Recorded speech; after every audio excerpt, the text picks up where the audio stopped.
Imperial Agents are some of the most feared members of the Imperium. Kyra Draxus is an Ordo Xenos Inquisitor from the Imperial Agents. Now, she's got a really cool model. She's got some cool rules. But does she look cool sitting in grey? Probably not, so come with me and we'll get her painted now. So we've got our model undercoated here with Chaos Black. What we're going to do, we're going to jump in, grab some Abaddon Black, and we're also going to grab some Cantor Blue. So we're going to take 4 parts of our Abaddon Black and 1 part of our Cantor Blue, and we're going to mix them together and create a really subtle base coat. We just want that hint of blue in there, something where we can put a bit of a wash in the recess and still see that the model has that black look, but just lift it just above that black scale, just so that we can use our washes in the recesses and they will work and they will be noticeable. So let's go ahead, let's put a coat of that on now. It'll just need 1 thin coat just to tint the model, and then we can move on to the next step. So we've left our base coat to dry for a little bit. Now that it's all dry, we can come back in with some non-oil wash. I've put it in a palette just for ease of use. And what we're going to do, we're going to take a bit and we're just going to apply this purely to the recess. We don't want to put it all over the model.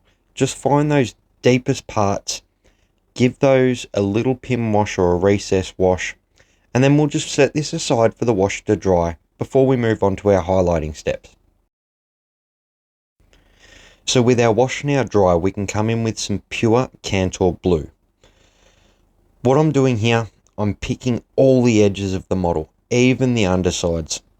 This is our basic highlight color, so we're using this as our base highlight across the entire model. From here, we'll start stepping those highlights up a little bit.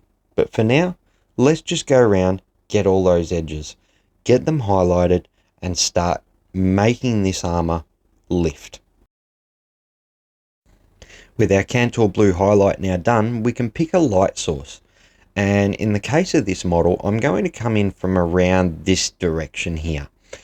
So with that being our light source, we now want to basically pick that side of the model as being the lightest point. Rotate the model, have a look at where the light source would be hitting. We want to now highlight those areas with Fenrisian Grey. So we're going to keep this finer than our Cantor Blue, and like I said, mainly as if the light's coming from the direction we've selected earlier. So let's go around now, pick out all those highlighted highlights, and we can move on to the next step. Using our same direction of light we selected earlier, we can now go into some white scar. And what we're going to do here, we're really going to pick the sharpest edges of the highlight just to really lift them and give that emphasis of the direction of the light. So go ahead now, really just pick out the corners, touch on the corner with your white, and then just give it a little, tiny little drag out, just to emphasize that that is a really sharp corner. Go ahead and do that now, and we can move on to the next step. With our black armor now done, you can see it's given a really cool effect and really lifted that black armor. So from here, we're going to move to our next sort of inner part of the model, which is actually the inside of the cape. What we're going to do, we're going to put 2 really good coats of Rakarth flesh on there now.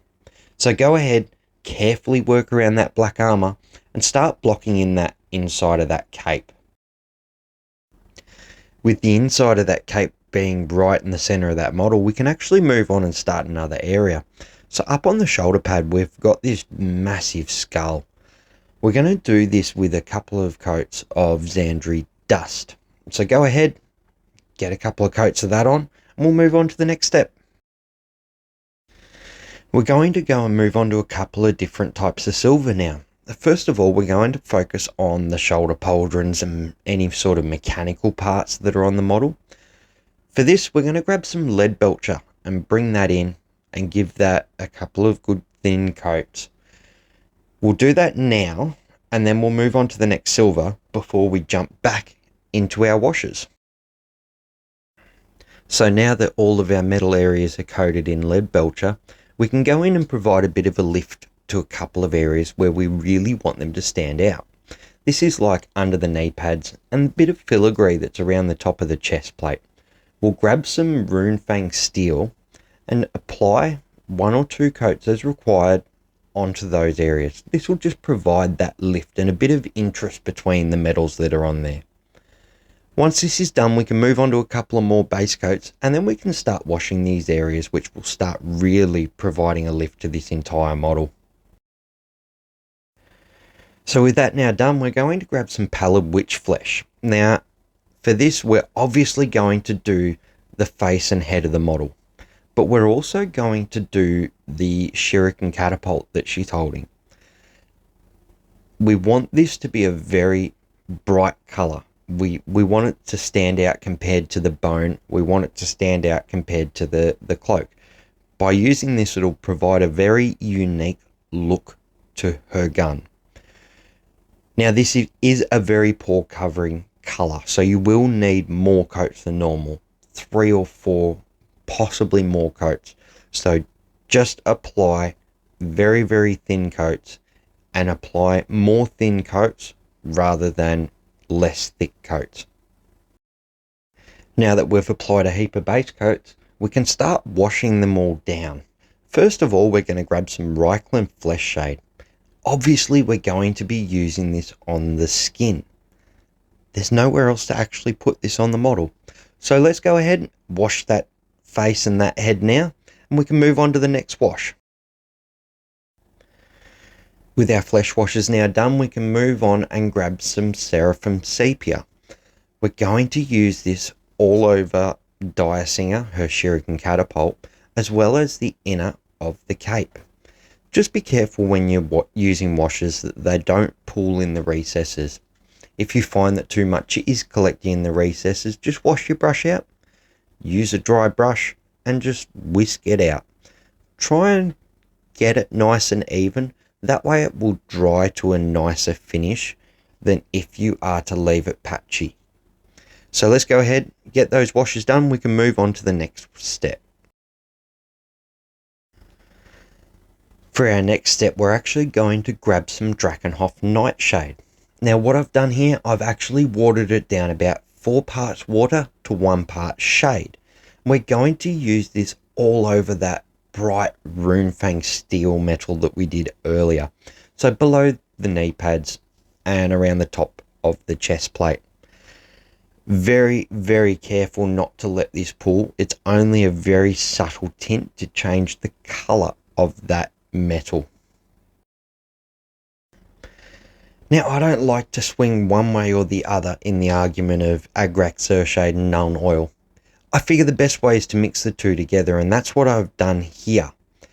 So it's a 50-50 mix of the two, and we're just going to lightly put it all over all the metal areas. This gives it that dirty look as well as that grimy look, all in one wash. So go ahead, do that now, remembering we've already done our light metal in the blue, so we don't need to go back to those areas. Finally, we can grab some pure Agrax Earthshade and we'll put it all over that skull on her shoulder pad. Now, we don't want to flood this on. We want to put this on lightly. Really, we just want to tint the Xandri dust that's there and allow this to just slightly run into the recess without making it too dark. So go ahead and just very carefully and very lightly put it on and spread it out across the area, just so it tints that skull. So with our washes now dry, we can go back to the middle of our model and start working on the inside of the cape. What we're going to do, we're going to grab Rakarth Flesh again, and we're going to water this down slightly more than normal. So where we'd normally go 50-50, we might go 60 or 70% to 30%. And we're going to put this down the highest point of any of sort of the folds of the cape.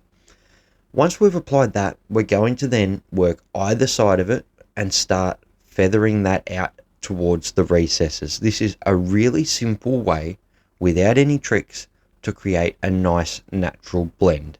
As you work further away from where you've applied that paint and you spread it, you will get less on the brush and it will just start to naturally blend. So we've gone in and done our first coat of our Rakarth flesh layer. We're now going to go in again with some Rakarth flesh. This time we're going to leave a bit of that first layer coat showing. So it's a little bit thinner. That way it's sort of slowly blending it up. So let's go in. We'll take it again. And this time we just won't take it quite as far down into the recesses. We'll keep it just short of our last coat. With that now done, I've created a mix of 2 parts Rakarth flesh to 1 part white scar. This will just lift that colour that's already there to help create a highlight. So what we're going to do, we're going to sort of do a chunky highlight here. Go down the robes and then blend it out. We're not going to blend it out anywhere near as far, and we're only going to hit this once. So we're starting to get a bit of a subtle highlight happening here. We're now going to give that cape another lift. So we're going to bring in some more white scar to that mix. So it's now essentially going to be a 50-50 mix of Rakarth flesh and white scar.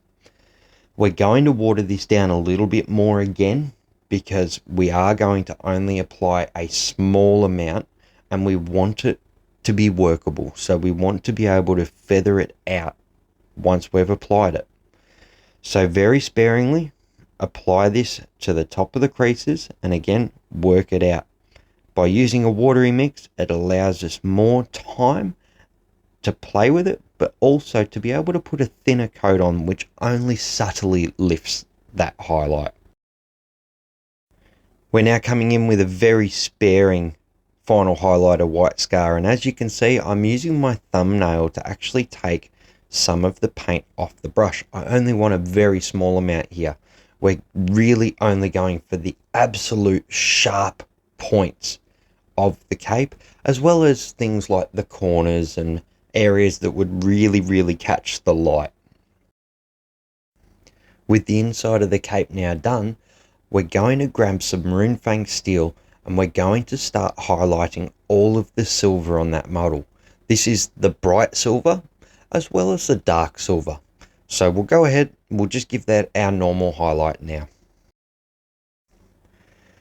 With our silver now done, we can grab some pallid witch flesh and we're going to use this to highlight her shuriken catapult. So just go around, pick up all those sharp edges. Having our pallid witch flesh and our white scar already out on the palette, let's just grab a bit and we'll make a 50-50 mix of those. And we're going to use our direction of light that we created right near the start of this video. We're just going to pick out the sharpest points and the sharpest highlights from that direction and just give them a quick highlight now. While we still have our pallid witch flesh and our white out, let's start working on this head. So what we'll do, we'll grab our pallid witch flesh first and we'll just start relayering all of our skin tones over that head, making sure we leave that Reikland flesh shade wash in the recesses. Like we did with our shuriken catapult, we can grab our pallid witch flesh and our white scar and mix them roughly 50-50 just to create a nice highlight colour for the skin. Once that's done, we can start picking out all the features on the face, like down the nose, across the eyebrows, top of the cheekbones, etc. So go ahead now and very carefully work your way around the face, just picking out those subtle highlights that lay within the folds of the skin. We're going to grab some more of our white and add this to our mix. So we're going to end up with sort of 2 parts white, 1 part pallid witch flesh. We just want to pick out the sharpest details, like the nose and like the eyebrows, like the cheekbone that is facing our source of light. What we're going to do now, we're going to grab some Xandri dust and we're going to use this on the skull on her shoulder pad. We're going to use this like a very chunky highlight, so we don't want to entirely cover whole sections of the skull. We just want to really lift the edges of it and create that brightness, but also give it a lot of sort of aged look and depth with our existing layers and washes. Grabbing our Ushabti bone, we're going to really start nailing in on these highlights. So these are going to be a lot thinner. They're going to be close to all over, but there are going to be a few spots you need to use your discretion of where you can leave it just Xandri dust and get away with it. We want to go for that natural look. So sometimes less can mean more. Just play with it, a few little highlights at a time, and pull the model away, have a look at it, and make sure you're happy with where it is. We're going to grab some Screaming Skull now, and we're going to give this skull our final highlight. So when we're doing this, just remember that our light source is from this direction. So what you want to do is almost hold the model facing you from the direction of light, and just use this on the sharpest edges that you can see. Additionally, we're going to use this on the teeth because we want them to be brighter than the skull so they stand out a little bit more. So just go ahead and do that now and we can move on to the next step. Finally, just to finish the skull off, we can bring our white scar in and we're just going to use this on the very tips of the teeth just to really lift them from the rest of the skull so that they do look like teeth in an old bone skull. So go around now, it's almost a dot on the end of each tooth, and just touch it, get it to that nice differential of colour. So because we've finished a lot of the extremities of this model, I've actually thrown it on a painting handle to protect the areas that we've finished. What I'm going to do now is come in with some Nagaroth Night, and we're going to layer up the outside of the cape. Just remember that the bottom edge of the cape is already finished in the bone, so just be careful when you apply this. There are a lot of finished colours around it. So while we're waiting for the purple to dry, we can grab some Balthazar Gold, and we can use this to base coat any of the brassy colours on the model. This includes the working parts of the gun and the inquisitorial symbol on the left shoulder pad. We can use this brass just to create a little bit of a breakup of the colours. So if you find anywhere else you want to add a little bit of the brass, now's the time to add it. With our purple now dry, we're going to come in with some Druchii Violet, and we're going to use this as a recess wash. So working very carefully around what we've already painted, just wash it into the recesses and sort of feather it up just a little bit to create some tonal variation. Now we're going to grab some Reikland Flesh Shade, and we're going to put this all over our brass areas. It's a really nice warm tone compared to an Agrax Earthshade, that it doesn't desaturate the colour too much. It keeps that warmth, but also adds that shade. So just go ahead and do that now.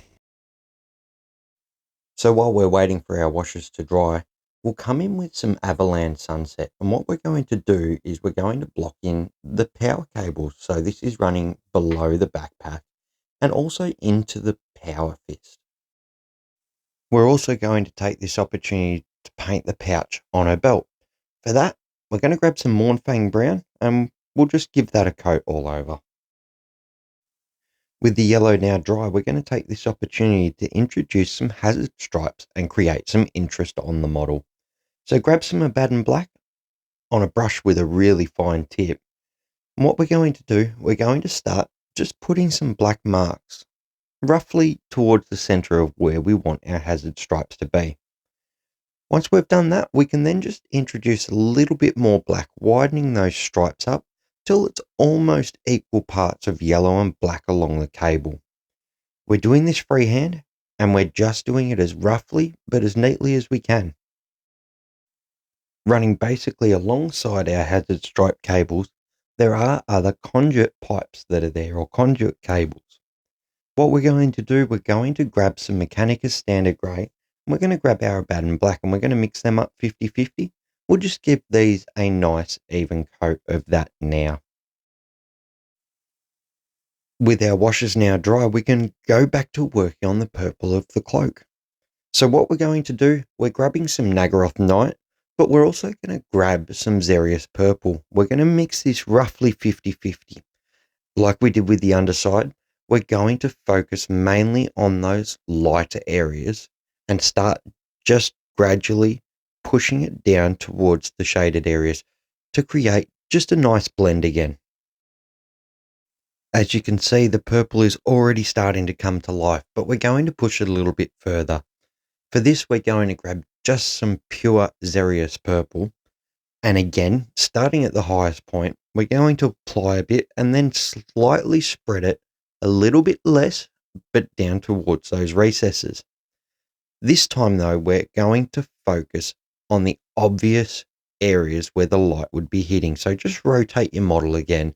Look at your model from where your light source is situated and just pick the areas you could see and then just blend it just past that. We can now take our Xerius Purple from our previous layer and we're going to add some Genestealer Purple to it.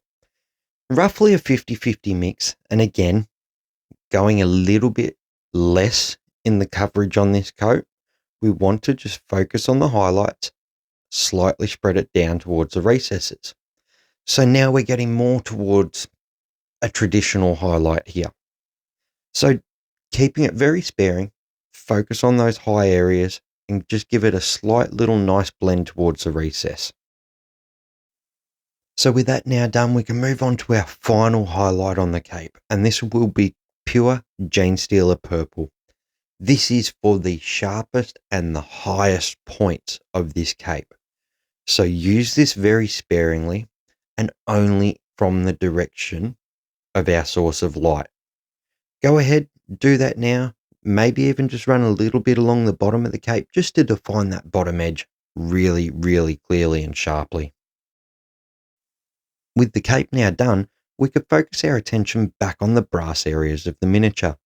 So for this, we're going to take a 50-50 mix of Balthazar Gold and Runefang Steel, and we're just going to apply an edge highlight over all that brass, where it's like the recessed inquisitorial symbol in the shoulder pad.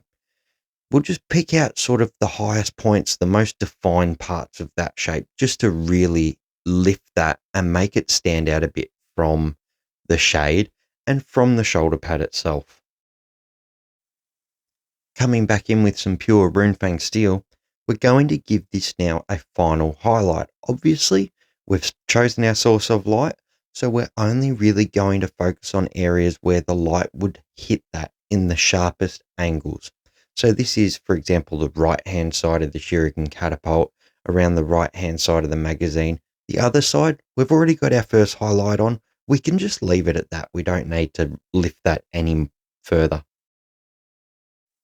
So with Inquisitor Draxus now essentially complete, we can actually turn our attention onto a familiar Shang. So for this, we're going to start off by putting two really good thin but even coats of Lauren Forest down. This will create a fantastic foundation for the colour of the familiar. So much like we did on the cape with our blending, we're going to do the same sort of thing here on Shrang. So we'll grab some Strachan green and mix that in a 50-50 mix with our Lauren Forest. This will be our sort of first layer. We're going to do this all over the areas we want to remain green. So the outer edges of the wings, the sort of fingerlet veins that run down the inside of the wings, the body and the tail.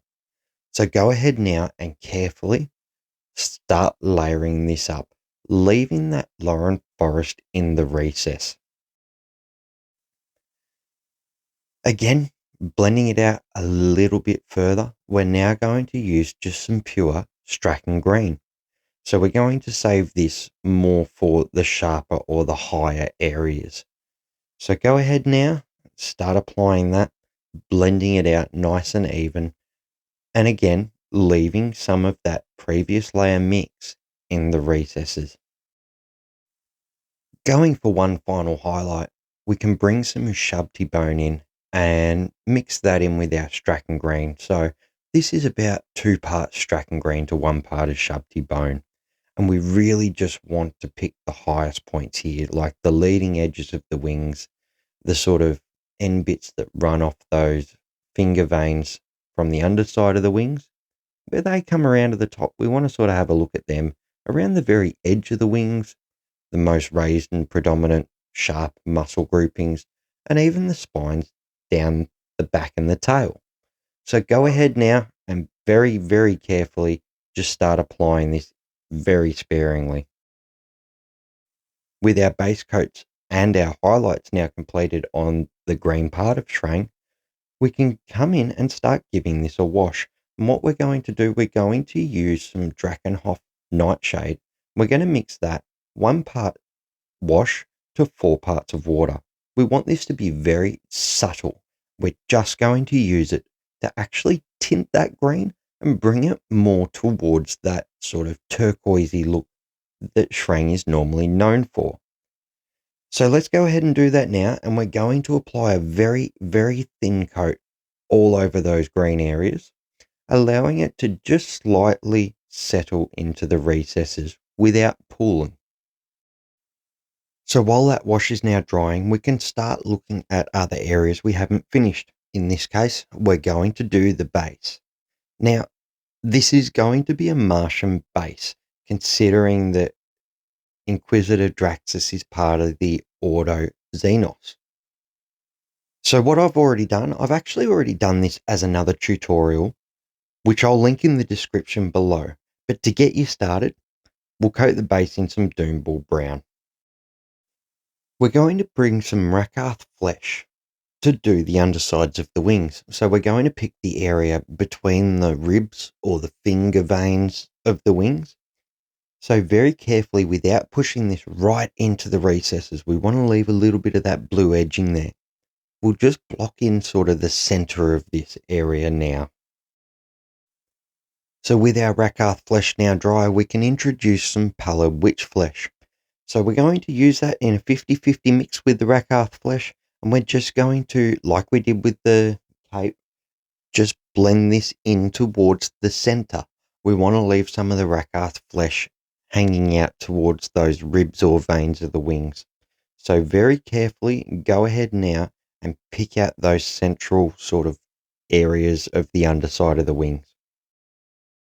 So with that now done, you can see it gives a really cool tone. We want to use this as our sort of average tone here, but we're going to push it a little bit further by using some pure pallid witch flesh to create some highlights right towards the very edges of this webbing on the wings. So basically just highlight across that edge and then just lightly feather that in towards the middle. This will just create a nice blend, and it won't be such a sharp, harsh line like, say, a metallic or man-made surface. So as you can see, we've got a really cool effect underneath the wings, but it is a little bit stark between the contrast of that sort of fleshy, light fleshy tones and the green of the actual familiar. To fix this, we can grab some Coelia green shade, and we're just going to wash this around the very edges. This will just very lightly change the hue of that skin tone and blend it out towards the actual green of the rest of the dragon. It'll just be a nice way to tie it in together and just give it that little finishing touch. So with that now done, we can focus back on the base. And instead of giving you the step-by-step guide here, click on the link in the description below and follow the tutorial for my Martian bases. So we'll go ahead, we'll get this base done now, and we'll just have a look at how it looks at the end. As you can see, we've just created a really detailed character model for your army. How good does this look?